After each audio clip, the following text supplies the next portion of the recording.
భగత్ సింగ్ ఈ పేరు వినగానే మనలో చాలామందికి ఒక విప్లవకారుడు, ఒక అమరవీరుడు గుర్తొస్తాడు. కాని కేవలం 23 ఒక పెద్ద సామ్రాజ్యాన్నే గడగడలాడించిన ఆ యువకుడి వెనక ఉన్న అసలు కథ ఏంటి? అతని త్యాగం కేవలం ఆవేశమా, లేకొక పదునైన వ్యూహమా? ఈరోజు మనం ఆ విప్లవ వారసత్వాన్ని కొంచెం లోతుగా చూద్దాం. ఇంక్విలాబ్ జిందాబాద్ అంటే విప్లవం వర్ధిల్లాలి అని. ఈ నినాదాన్ని భారత స్వాతంత్ర్య పోరాటంలో ఒక పవర్ఫుల్ ఆయుధంగా మార్చింది భగత్ సింగే. ఇవి కేవలం మాటలు కావు, ఒక జాతి స్వేచ్ఛ కోసం పడుతున్న తపనకు ప్రతీకగా మారిపోయాయి. 1929 ఏప్రిల్ 8 ఢిల్లీలోని సెంట్రల్ లెజిస్లేటివ్ అసెంబ్లీ హాల్. ఒక్కసారిగా ఒక పెద్ద శబ్దం. భగత్ సింగ్, బటుకేశ్వర్ దత్లు బాంబులు విసిరారు. ఆ ఒక్క సంఘటన అప్పటి బ్రిటిష్ సామ్రాజ్యపు గుండెల్లోనే ప్రకంపనలు సృష్టించింది. అయితే ఇక్కడే అసలు ట్విస్ట్. ఆ దాడిలో ఎవరూ చనిపోలేదు, ఎవరికి పెద్దగా గాయాలు కూడా కాలేదు. ఇది కావాలనే చేశారు. మరి లక్ష్యం ప్రాణాలు తీయడం కానప్పుడు అసలు ఆ బాంబుల దాడి ఎందుకు చేసినట్టు? ఇక్కడే మన కథనంలోని అసలు పాయింటుంది. వాళ్ల లక్ష్యం భౌతిక నష్టం కలిగించడం అస్సలు కాదు. వాళ్లు విసిరిన కరపత్రాల్లోనే చాలా క్లియర్గా చెప్పారు, చెవిటివారికి వినిపించేలా చేయడమే మా ఉద్దేశమని. అంటే నిద్రపోతున్న బ్రిటిష్ ప్రభుత్వం యొక్క అణచివేత విధానాలకు వ్యతిరేకంగా గట్టిగా తమ గొంతు వినిపించడమన్నమాట. సో ఇది ఆవేశంతో చేసిన దాడి కానే కాదు. దీని వెనుక ఒక పక్క రాజకీయ వ్యూహముంది. వాళ్ల ఆలోచన చాలా స్పష్టం. అణిచివేత ధోరణి ఉన్న భారత రక్షణ చట్టాన్ని వ్యతిరేకించాలి. కావాలని అరెస్టయ్యి కోర్టు విచారణనే తమ విప్లవ భావజాలాన్ని దేశమంతటా ప్రచారం చేసే ఒక స్టేజ్గా మార్చుకోవాలి. ఆ తర్వాత ఇంక్విలాబ్ జిందాబాద్ అనే నినాదాన్ని ప్రతి ఒక్కరి నోటా పలికించాలి. ఇది అసలు ప్లాన్. భగత్ సింగ్ ఇంతటి సాహసోపేతమైన పనులకి ఎందుకు పాల్పడ్డాడో అర్థం చేసుకోవాలంటే మనం కాస్త వెనక్కి వెళ్ళాలి, అతని చిన్నతనంలోకి. ఆ విప్లవ బీజాలు అతనిలో ఎక్కడా, ఎలా పడ్డాయో చూద్దాం. అతని చిన్నప్పటికి సంబంధించిన ఒక కథ చాలా ఫేమస్. ఒకసారి వాళ్ల నాన్నతో పొలానికి వెళితే చిన్న భగత్ సింగ్ మట్టిలో ఏదో పాతుతున్నాడట.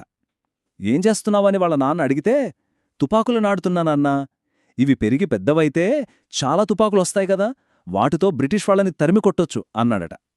చూడండి, ఆ పసి వయసులోనే అతనిలో ఎంతటి విప్లవ స్ఫూర్తి ఉందో. ఆ స్ఫూర్తి ఊరికే రాలేదు. భగత్ సింగ్ 1907 సెప్టెంబర్ 27న పంజాబ్లో పుట్టాడు. అతను పుట్టిందే బ్రిటిష్ పాలనకు వ్యతిరేకంగా పోరాడిన దేశభక్తుల కుటుంబంలో.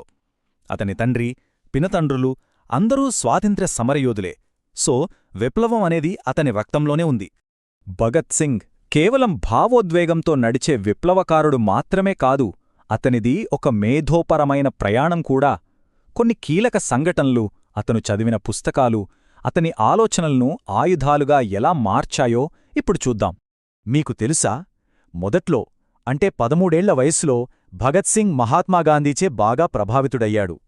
సహాయ నిరాకరణోద్యమంలో భాగంగా తన ప్రభుత్వ పాఠశాల పుస్తకాలను, బ్రిటిష్ బట్టలను తగలబెట్టేంతగా గాంధీజీని ఫాలో అయ్యాడు.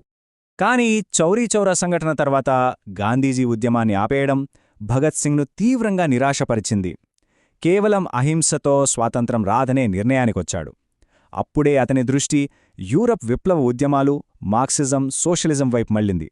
అతని ఆలోచనా ప్రయాణంలో ఇదొక పెద్ద టర్నింగ్ పాయింట్. త్వరలోనే అతను హిందూస్థాన్ రిపబ్లికన్ అసోసియేషన్ అంటే హెచ్ఆర్ఓలో చేరి చాలా వేగంగా నాయకుడిగా ఎదిగాడు. అతని ప్రభావంతోనే ఆ సంస్థ పేరు హిందూస్థాన్ సోషలిస్ట్ రిపబ్లికన్ అసోసియేషన్ హెచ్ఎస్ఆర్ఏగా మారింది. ఎందుకంటే అతనికి స్వాతంత్ర్యం అంటే కేవలం బ్రిటిష్ వారిని పంపించేయడం కాదు, కార్మికులు, రైతుల దోపిడీ లేని ఒక సమాజాన్ని నిర్మించడం కూడా. ఇప్పుడు మనం అతని జీవితంలోని అత్యంత నాటకీయమైన, నిర్ణయాత్మకమైన కొన్ని సంఘటనల గురించి తెలుసుకుందాం. ఇవే అతన్ని ఒక అమరవీరుడుగా మార్చాయి. ఈ టైమ్లైన్ చూస్తే మనకొక క్లారిటీ వస్తుంది. అంతా ఒకదాని తర్వాత ఒకటి ఎలా జరిగిందో. కథ మొదలైంది 1928 అక్టోబర్లో సైమన్ కమిషన్కు వ్యతిరేకంగా జరిగిన నిరసనతో. ఆ నిరసనలో లాలా లజపతిరాయ్ పోలీస్ లాఠీ దెబ్బలతో చనిపోవటం భగత్ సింగ్, అతని సహచరులలో ప్రతీకార జ్వాలను రగిల్చింది. లాలా లజపతిరాయ్ మరణానికి ప్రతీకారం తీర్చుకోవాలి. వాళ్ల టార్గెట్ పోలీస్ అధికారి స్కాట్. కాని పొరపాటున వారు అసిస్టెంట్ సూపరింటెండెంట్ జేపీ శాండర్స్ను హత్యచేశారు. ఈ సంఘటనే చివరికి వారిని ఉరికంబం వరకు నడిపించింది.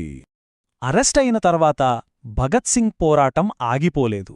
నిజం చెప్పాలంటే జైలుగోడల మధ్యనుండే అతని ప్రభావం మరింత బలపడింది. జైల్లో భారత మరియు బ్రిటిష్ ఖైదీల మధ్య చూపిస్తున్న వివక్షకు వ్యతిరేకంగా అతనొక చారిత్రాత్మక నిరాహార దీక్ష మొదలుపెట్టాడు. 1 కాదు 2 కాదు, ఏకంగా 63 రోజులపాటు నిరాహార దీక్ష చేశాడు. ఇది దేశవ్యాప్తంగా అతనికి విపరీతమైన మద్దతును తెచ్చిపెట్టింది. ఇక్కడే భగత్ సింగ్లోని మరో కోణం బయటపడింది. అతను కేవలం ఒక పోరాట యోధుడే కాదు, గొప్ప మేధావి కూడా. జైలుని ఒక లైబ్రరీగా మార్చుకున్నాడు. కోర్టునే తన భావజాలాన్ని ప్రచారం చేసే వేదికగా వాడుకున్నాడు. మార్క్స్, ఎంగెల్స్ లాంటి వాళ్ల రచనలపై 404 పేజీల డైరీని రాశాడు. అంతేకాదు, నేను ఎందుకు నాస్తికుడయ్యాను అనే తన ఫేమస్ వ్యాసాన్ని రాసింది కూడా ఇక్కడే. అతని జీవితంలోని చివరి రోజులు ఇంకా అతని మరణం భారత స్వాతంత్ర్యోద్యమంపై చెరగని ముద్ర వేశాయి. మార్చ్ 23, 1931 తన 23వ ఏట భగత్ సింగ్ను అతని సహచరులు రాజ్గురు మరియు సుఖదేవులతో కలిసి లాహోర్ జైలులో ఉరితీశారు. ఆ క్షణంలో అతను షహీద్ భగత్ సింగ్ అయ్యాడు. ఒక అమరవీరుడిగా చరిత్రలో నిలిచిపోయాడు.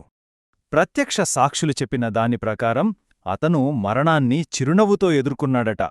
మేరా రంగ్ దే బసంతీ ఛోలా అంటూ పాట పాడుతూ ఇంక్లాబ్ జిందాబాద్ అని నినదిస్తూ ఉరికంబం వైపు నడిచాడు.